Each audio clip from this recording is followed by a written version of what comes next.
out I wasn't the only one who's been wounded. The characters are different and the circumstances are different and the details are a little different. But I've talked to people, even here at LCA, who have been brave enough to come up and say, I understand crippling anxiety. Crippling. So I just wonder if that's you tonight. Do you understand it? Do you understand pain from a different kind of wound? I want to give you about 10 seconds. And on that sheet of paper, I want you to jot down something that lets you know what your primary wound might be. It might be something from your childhood. It might be something from very recently.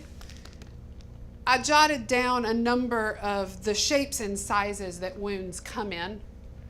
They can be self-inflicted. You know, sometimes our own sin or our own choices are wounds for us. But often they're others inflicted. They can be inside the faith, as mine were. Everyone who ever wounded me severely was a believer, is a believer, still. Believer, united in the faith. Right? Or they can be outside the faith. They can be inside your family. Talk to a lot of women who have horrific family wounding that shouldn't be there. But it is. Or it can be outside your family, a family friend. It can be from your childhood, or it can be right now, or last week, or today on the way here. It can be physical abuse. It can be verbal abuse, as mine was. It can be emotional and mental abuse, which both physical and verbal abuse result in. Maybe it's death. Maybe death has touched you really closely.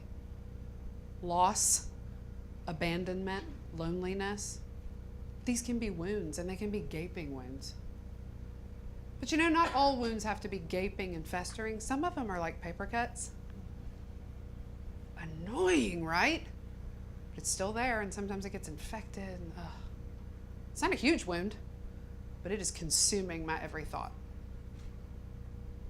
So I want you to know we've prayed ahead of time that as I ask you the 5 questions, the Holy Spirit would bring to your mind what he wants you to hear.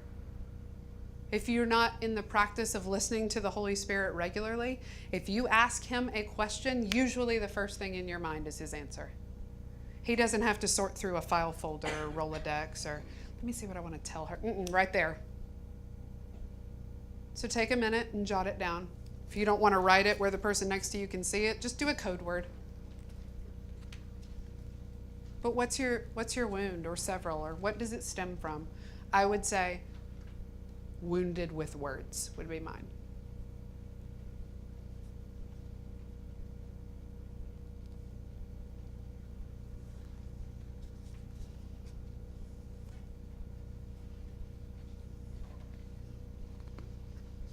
We have a second common thread. That second common thread is coping. Coping, we've all heard it. Coping mechanisms, how am I going to cope? We have a definition of coping as well. Coping is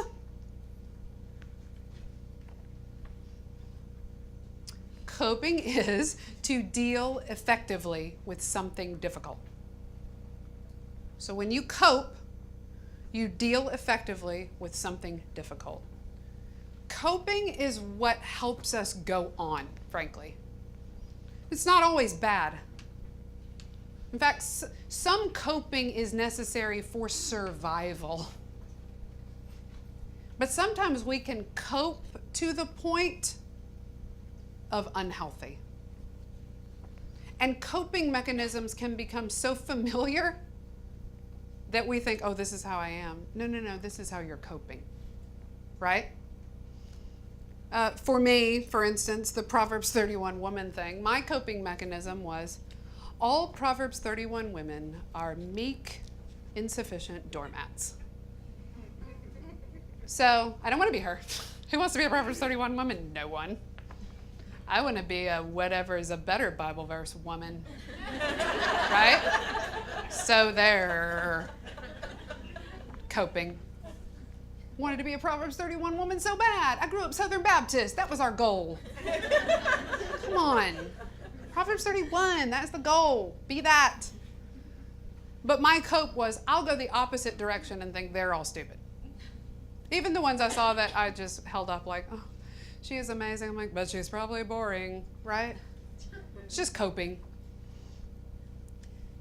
You know, for the person that most recently just shredded me verbally, because there were 4 different times I was in this period of, well, maybe if I avoid at all costs this person, then I will not be subjected to this again. So I became a master avoider. Just, I won't be in meetings.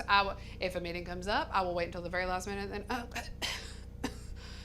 it's just so, I mean, I don't want to expose everyone to the plague I so clearly have. So let's just postpone. Knowing that the schedule was so full, it would never get rescheduled. Y'all, I did this effectively for 3 years. Avoid, avoid, avoid. But there were lots of times when we had to be in the same room, and I had musical theater in my background. I know you find that shocking looking at me today. But I would become the master of the syrupy sweet, fake, supportive, love covers a multitude of wrongs believer. Hey, how I know, so great, I know. I'm right. And Jeff would be like, that is attractive. And I'm like, it's the best I can do. I don't know what else to do. I'm coming. Right? And he's like, I'm so excited. Wish that you had married the other guy. But you guys, that's what we have to do coming off a wound, right? How am I just going to put one foot in front of the other and keep walking on? Coping mechanisms, denial. No, it didn't. Yes, it did. We were there. No, it didn't. Control. This might be one of mine. I'll just control everything and everyone. Why are you not all following my orders, right? We do it with our children, probably worst, because we can control them. Fantasy. I have another life somewhere else. Right? Or I'll just live vicariously through their life on television or in this novel or this series of novels. They're Christian. Yes, but they're not real. Trivializing. Wasn't that big a deal. God is enough. God is bigger. Wasn't that big? It's fine. I was really good at that one because we were all believers, so it had to be fine. Like, it's fine, right? It's fine. This is fine. Sarcasm. Hello.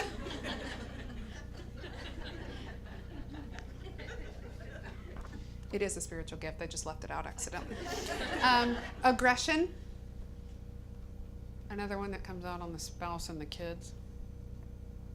I've had all I can take. That's weird because all I asked was for a cheese stick. I'm not saying that's ever happened. I just pulled that out of the air.